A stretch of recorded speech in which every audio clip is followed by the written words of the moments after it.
네, 이번 시간에는 우리가 부동산 거래 시 하지 말아야 할 것, 한 12가지 정도 되는데요. 이거는 꼭 기억하셔야 됩니다. 첫 번째, 위장 전입, 위장 이혼, 그 다음에 위장으로 세대 분리하지 마라. 이 세 가지예요. 위장으로 이혼하지 말고, 위장으로 거주하지 말고, 위장으로 세대 분리하지 마라. 이혼은 당연히 이혼을 하시면서 생계를 같이 하면 안 되겠죠. 생계를 달리 하셔야 됩니다. 같이 하시게 되면은 우리가 지금 원래는 법률론을 따르기 때문에 법률적으로 이혼이 돼 있으면 부부라고 인정이 안 되는데 이 세법에다 강행 규정을 집어넣어놨습니다. 합의 이혼을 해놓고 실제 살고 있으면 이거는 사실상 부부로 봐서 인정 안 해주겠다는 뜻입니다. 네. 두 번째, 그는 위장으로 전입신고를 하지 말라는 거는 무슨 얘기냐면, 자, 보세요. 남편은 녹본동에 살아요. 아내하고 자녀는 어디 살아? 대치동에 살아. 그랬더니 봤더니 이 대치동은 새 집이고 여기 녹본동은 본인 자가란 말이에요. 왜 남편을 여기다 갖다 놨을까? 2년 거주권이 필요한 비과세라든지 장특공제를 받기 위해서라든지 어쨌든 비과세를 받기 위해서 이렇게 전입신고를 해놓은 경우가 많이 있죠. 그러면 아내하고 자녀는 대치동에 살고 있는데 남편이 녹본동에 살았다는 것은 실제로 따로 살았겠냐는 거예요. 사실상 어디 살았다는 것입니까? 여기 살았다는 거잖아요. 따라서 이 부분은 국세청에서 바로 걸리기 때문에 이렇게 이장으로 주민으로 갖다 놓고 전입신고 하시면 안 돼요. 8년 자격 감면 받는다고 보니까 자, 8년 자격 감면 중에서는 이런 게 있어요. 아버지가 농사를 지었어. 그리고 상속 개시일로부터 3년이 경과되면 본인이 1년만 농사를 지어도 자격 감면을 받을 수가 있어요. 근데 서울에 사는 사람이 내가 지금 회사 다니다가 은퇴를 했어요. 논지는 어디에 있냐면 대구에 있어, 대구. 대구 옆에 경산에 있는데 그 경산에 형님 집에 주민등록으로 옮겨놓고 1년 이상 본인이 이거 살면서 농사를 지었다 한 거예요. 그래서 세무서에서 뭐라고요? 하이패스 기록 갖고 오라는 겁니다. 그리고 자동차 기름 넣은 거 갖고 오라는 거예요. 신용카드 사용료 갖고 오라고 그래요. 그럼 어떻게 되죠? 다 허위로 살았다는 게 나타나잖아요. 그러니까 위장으로 전입신고해서 하지 마시고 실제 내려가서 농사지어서 1년만 지으면 세금이 1억 가면 되는데 어떤 분은요. 자, 이미아 같은 경우는 가서 제촌만 하면 되거든요. 30km 이내에 살면 돼요. 그러면 본인이 혼자 가서 살면 되는데 여기에 세금 차이가 10억이 나는 거예요. 10억이 나면 실제 가서 집을 얻어서 살아야 맞잖아요. 그 주민등록만 옮겨놓고 나는 실제 거주했다고 주장을 하면 당연히 세무공무원이 그거는 의심을 하죠. 혼자가 내가 살았는데 실제 살았다고 보겠습니까? 그 다음에 이제 지금 세대분리.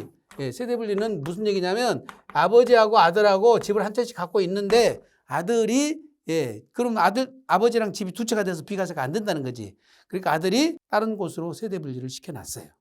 근데 자, 양도 직전에 세대분리를 해놓으면 세무공무원들은 밥 먹고 맨날 그것만 보시잖아요. 그것만 보고 있는데 여기 지금 진짜인지 아닌지 몇 가지만 보면 금방 확인돼요. 뭐냐? 신용카드 사용 내용만 봐도 알고 교통카드 기록 내용만 봐도 알고 또 만약에 실제 거기서 살았으면은 오피스 같은 살았으면은 본인이 거기서 실제 살았으면 뭔가 배달 같은 걸 시켰을 거 아니에요. 그렇죠? 배달 같은 것만 몇 가지 하기만 해도 되는 거고 심지어는 컴퓨터 우리가 IP 추적해도 나오죠. 심지어 통화 기록까지도 하게 되면 나올 수 있습니다. 즉 과학적 증거 자료에 의해서 내가 실제 어디 살았는지를 다 노출되어 있다는 겁니다. 따라서 가짜로 허위로 이렇게 하는 것은 다 확인된다. 자, 부동산 거래 시에 여러분들이 여기 내용을 잘 설명을 들어요. 듣는데도 실제 상황이 되면 깜빡 잊어버립니다. 뭐라고 하냐면 거래 시에 6월 1일 소유를 피하라고 그러잖아요. 소유하지 말아라. 그럼 소유하지 말라는 뜻이 뭐죠? 매도자 입장에서는 6월 1일 이전에 팔으라는 거고 매수자 입장에서는 6월 1일 이후에 사라는 거잖아요. 왜 그래요? 재산세와 종부세의 과세 기준이라는 그런 겁니다. 만일에 잔금을 치른 것을 6월 2일 날 치렀으면 어떻게 돼요? 그럼 6월 1일 날 소유자가 누가 돼버리죠? 매도자가 돼버리잖아요. 그러니까 어떻게 보면은 요거는 세법이 정확히 따지면 사실상 보유 기간별로 재산세를 부과했으면 합리적일 것 같은데 지방세는 좀 형식주의예요. 딱 그래서 6월 1일 날 소유자한테 재산세를 부과한다 보니까 재산세가 부과된 사람은 종부세도 6월 1일 기준으로 똑같이 가니까 재산세, 종부세, 과세 기준일이니까 그렇습니다. 그런데 이런 경우는 이제 명의 소유권 변경을 한지를 모르고 전 소유자 명의로 나갈 수가 있습니다. 전 소유자 명의로 나갔는데 실제 이 사람은 5월 30일 날 산 거예요. 그런데 재산세 고지서는 전 소유자 명의로 나가. 그러면 이제 후소유자한테 전 소유자가 보내줬겠죠. 예, 재산세 납세 의무자는 당신이니까 당신이 매수자가 내세요. 그랬더니 아니 명의가 당신 이름인데 왜 나보고 내라 해요. 이렇게 돼가지고 이때 싸워요. 싸우다 보면 목소리 큰 사람이 이기죠. 근데 정확한 거는 법에 따라서 5월 30일 말 매각을 했으면 매수자가 내는 것이 맞습니다. 그리고 다운계약서나 업계약서를 작성하지 말아요. 업계약서. 다운 뭐예요? 다운은 낮추는 거고 업은 뭐예요? 올리는 거죠. 네. 다운계약서나 업계약서를 작성하지 말아야 됩니다. 요거는 상대방하고 다 연결돼 있으니까 통상적으로는 업계약서를 작성해 줄 리가 없죠. 내가 업계약서를 작성해 주면 내 세금이 늘어나니까. 그런데 어떤 분들이 업계약서를 작성해 줘요? 내가 양도하시는 분이 비과세가 돼. 1세 1주택 비과세야. 그 다음에 12억 이하야. 그러니까 나는 이래 가나 저리 가나 세금이 비과세가 됩니다. 실제로는 7억에 매각을 했는데 매수자가 10억으로 써달라고 그래요. 써달라고 그래서 내가 10억으로 올려줬어. 10억으로 작성해 줬더니 매수자가 나중에 10억으로 필요경비를 인정받고 사업소득세를 신고를 했는데 세무조사를 받게 된 거예요. 근데 나중에 보니까 실제 그러니까 7억이에요. 그런데 이 매도자는 양도소득세가 비과세됐다고 신고를 안 했어. 그래서 3억 정도로 이렇게 업을 시켜줬으면 비과세 대상 금액이 2억이에요. 그런데 3억을 업을 시켜줬으니까 2억 전체를 비과세를 안 해줘 버립니다. 만약에 내가 업을 시켜준 금액이 1억 5천이에요. 에? 그러면 2억 중에서 1억 5천은 비과세를 배제해버리고 5천만 원만 비과세를 해주는 거예요. 그러니까 절대 업계약서 작성해주면 안 됩니다. 다운은 당연히 안 되지만 다운은 요즘에 그렇게 작성해주는 사람이 없죠. 예. 사는 사람 입장에서는 절대 다운을 안 시켜주겠지만 업 시켜주는 경우가 있어요. 가끔 내가 비과세 되니까 상관없겠지 하고 했다가 지금처럼 매수자가 세무조사를 받아서 확인됐는데 나중에 이 사람한테 세금 받으러 갔더니 부도나서 없어졌어. 그럼 받을 데도 없잖아요. 그래서 절대 거래하실 때 업계약서 작성하시면 안 된다. 네 번째, 명의는 빌려주지도 말고 빌리지도 마세요. 명의 빌리고 빌려주는 거 어디서 주로 하죠? 부동산 소유자. 부동산 소유자에서 명의 빌려주고 빌려받으면 어떻게 되죠? 실명법 위반이에요. 실명법 위반. 그래서 과태료 부과 대상이 되죠. 그다음에 주식에 대해서는 어떻습니까? 주식을 명의를 빌려주면은 빌려준 사람 수증자가 주식을 증여받았다고 봐서 증여세가 부과돼요. 납세의무자는 누가 돼? 명의를 빌린 사람. 옛날에는 명의를 빌려준 사람한테 부과했는데 지금은 명의 빌린 사람한테 증여세가 부과됩니다. 또 예금계좌도 마찬가지. 예금계좌. 차명계좌라고 그러죠. 예, 차명계좌도 빌려주면 이것도 요건에 맞으면 증여세가 부과될 수 있습니다. 또 한 가지 빠지는데 사업자도 마찬가지. 사업자 명의 빌려줘가지고 세금 체납되면은 계속해서 세금 처분이 나오니까 결손 처분 되지도 않고 본인 재산에서 압류당할 수가 있으니까 사업자까지 따지면 네 가지. 명의는 빌려주지도 말고 빌리지도 마셔야 됩니다. 자, 부모님이 중환자실에 계실 때는 부모님 소유 부동산을 절대 처분하시면 안 됩니다. 부모님이 부동산을 가지고 계시는데 중환자실에 계셔서 자녀들끼리 이번 기회에 처분해서 돈을 우리가 나눠 가진 다음에 나중에 아버지 돌아가시면 그건 세무서에서 어떻게 알겠냐. 그렇게 해서 미리 그냥 사전에 증여로 나눠 가신 분들이 있어요. 자, 국세청은 기본적으로 상속이 이루어지면 아버지가 10년간 거래한 통장을 다 추적 조사를 하게 됩니다. 그 통장 거래 내역 중에 돈 들어온 것 중에 또는 부동산 처분한 것 중에 또는 채무를 일으킨 것 돈이 어디로 사용됐는가를 다 추적에 들어가요.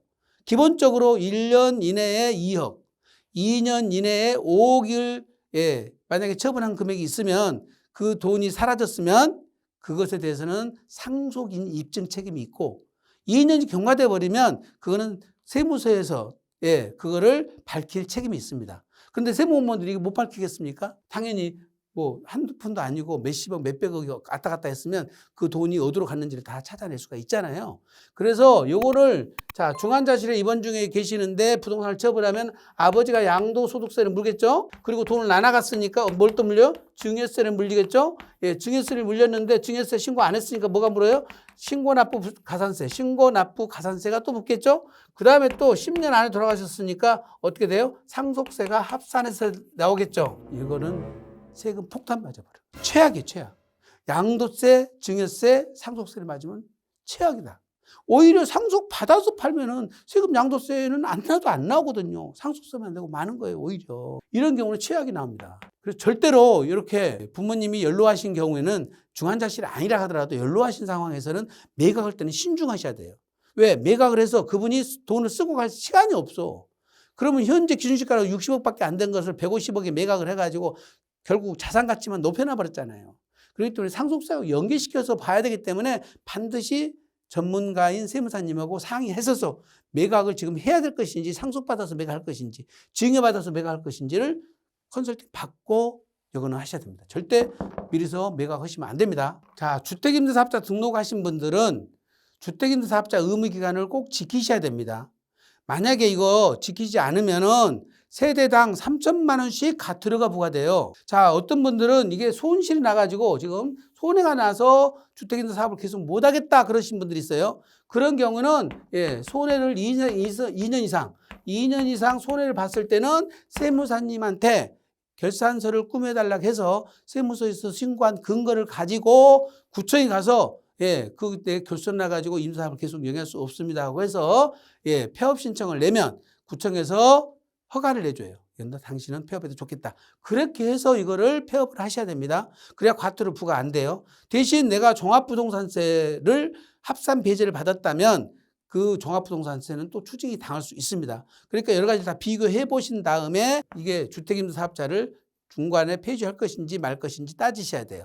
물론 아파트 같으면 지금 의무임대기간 2분의 1을 지나고 지금 자진말소를 하면 과태료는 부과받지 않습니다. 그런데 아파트가 아닌 단독주택이라든지 다세대나 다가구나 연립주택은 2020년 8월 18일 이후에 임대 등록을 했다면 10년, 그 이전에 등록을 했다면 8년이죠. 의무기간을 반드시 지키셔야 됩니다. 안 지키면 불이익을 따져보시고 판단하시고 그게 요건이 돼서 과태료 부과 대상이 되는지 안 되는지 요건도 전문가를 만나서 상담하시고 결론을 내리셔야 돼요. 자, 지금 주택을 매각하시려고 하면은 장애 요인이 생겨요. 자, 주택을 내가 갖고 있는 내 입장에서는 1세대 1주택이라 비과세를 받아야 되기 때문에 주택으로 팔아야 됩니다.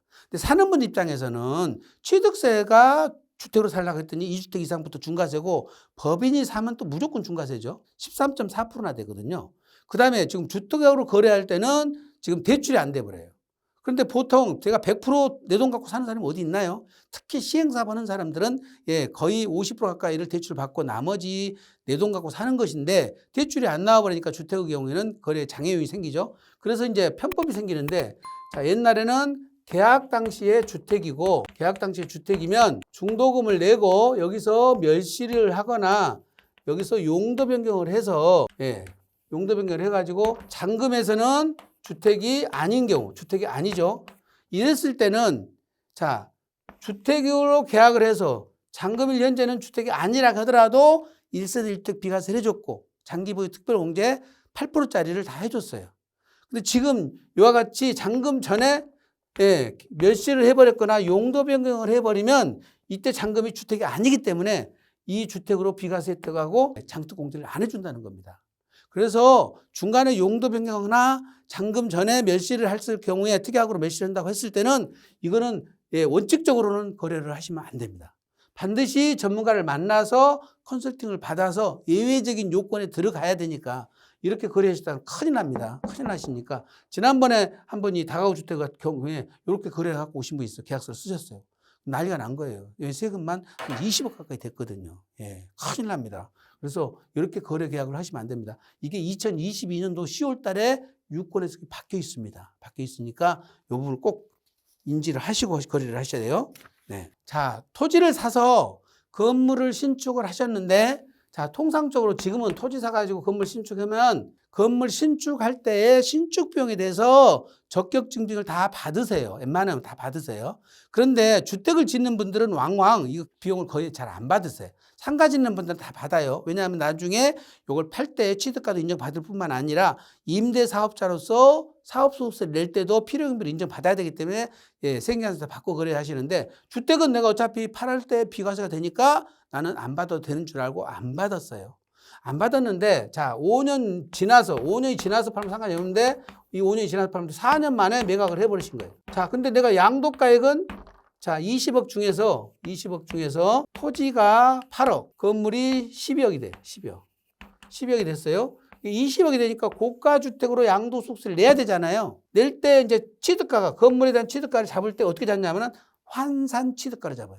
환산 취득가를 잡으니까 10억이 잡혔어. 10억. 그래서 2억에 대한 양도소득세를 내게 되는데 2억에 대한 양도세 일반 1세대 1주택 비과세 되면 얼마 안 돼요. 문제는 신축한 지 5년 이내에 팔아서 환산가액으로 취득가액을 잡으면 여기 건물가액의 5%가 가산세가 붙어. 5%.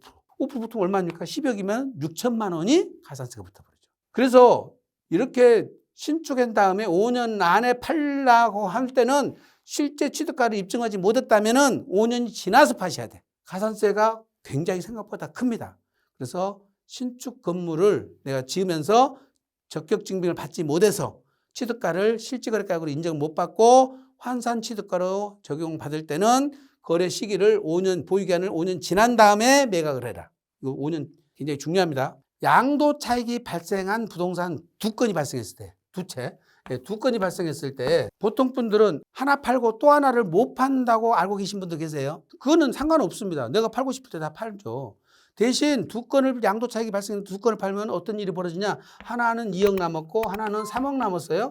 예, 그러면 각각 따로따로 만약에 해를 달리해서 팔면은 세율이 따로따로 적용되잖아요. 예, 2억에 대한 양도세 먼저 계산하고 내년에는 3억에 대한 계산하는데 같은 해 팔아보면 어쩐다는 겁니까? 요거는 5억에 대해서 예, 세율이 42%짜리가 적용되니까 누진율이 높아서 부담세액이 늘어난다는 거죠. 그래서 차익이 발생했을 때는 해를 달리해서 팔으라는 것이지 못 팔게 되는 건 아닙니다. 다만 양도소득세가 늘어날 뿐이다. 근데 하나는 차익이 발생했어. 그런데 하나는 차손이 발생했어. 하나는 3억이 남았고 하나는 2억이 손이 봤어. 그럴 때는 해를 달리해버리면 이거 못 빼요. 차익을 인정을 못 받습니다. 할 때는 같은 해 팔아야 돼. 같은 해. 같은 해 팔면 통산해줘서 결국 1억에 대해서만 양도소득세를 부과합니다. 이런 경우에 해를 달리해버리면 안 됩니다. 예, 그래서 꼭 이 두 가지를 기억하셔야 됩니다. 이익이 둘 다 났을 때는 해를 달리해라. 하나는 이익 보고 하나는 손해봤으면 같은 해 팔아라. 해를 달리해버리면 혜택을 못 받는다. 자, 8년 이상 작용한 농지는 양도소득세가 100% 감면돼요. 100% 감면되는데 문제는 1년에 1억, 예, 그다음에 5년에 2억을 감면해 주는 거예요. 공익사업 수용 때도 이게 설명했죠. 그러다 보니까 이제 농지가 이렇게 한 필지가 있어요. 한 필지가 있는데 이렇게 나누는 거죠. 이거는 2024년도에 넘기고 이거는 2025년도에 넘기는 거예요. 한 필지를 이렇게 분할해서 지분으로 양도를 하거나 또는 예, 분할해가지고 요 놈은 2024년도, 요거는 2025년도에 나누어서 만약에 매각을 했더라도 양도소득세는 한꺼번에 판 걸로 본다. 요걸 팔고 2년 안에 이것이 넘어가면서 동일인이거나 또는 배우자한테, 동일인은 배우자한테 넘어갔을 때는 한 사람한테 한꺼번에 판 걸로 보겠다 이 뜻이에요. 그러니까 2년이 지나서 매각을 하거나 또는 배우자가 아니고 아들한테 넘어가면 그건 상관없다는 거죠. 엄격하게 보면은. 그래서 부부는 여기는 일심동체니까 부부 간에 따로따로 넘어가도 한 사람한테 판 걸로 보겠다 이 뜻이에요. 그래서 8년 이상 자격 농지는 분할해서나 지분으로 이렇게 양도 해를 달려서 팔지 말아라. 팔려면 부부 간에 팔지 말고 자녀한테 팔거나 이렇게 해야만 됩니다. 2년이 지나거나. 주택하고 분양권은 단기 양도했을 때 세율이 중과세율을 적용해요. 주택은 1년 미만이면 70%, 분양권도 70%예요. 대신 2년 미만은 60% 떨어져요. 2년 미만은 60% 떨어져. 근데 분양권도 60% 떨어져요. 근데 이제 2년이 경과되면 주택은 6 내지 45%짜리를 적용하는데 분양권은 2년이 지나도 60%예요. 분양권은 결과적으로 전매하면 안 된다는 뜻이죠. 예. 세금 60% 내고 나면 뭐가 남아요? 주택은 그나마 2년이 지나버리면 일반세율로 가니까 상관없는데 주의할 거는 2년 이전에 팔면 안 된다. 주택과 분양권은 중과세 대상이, 단기 양도일 때 중과세 대상이다.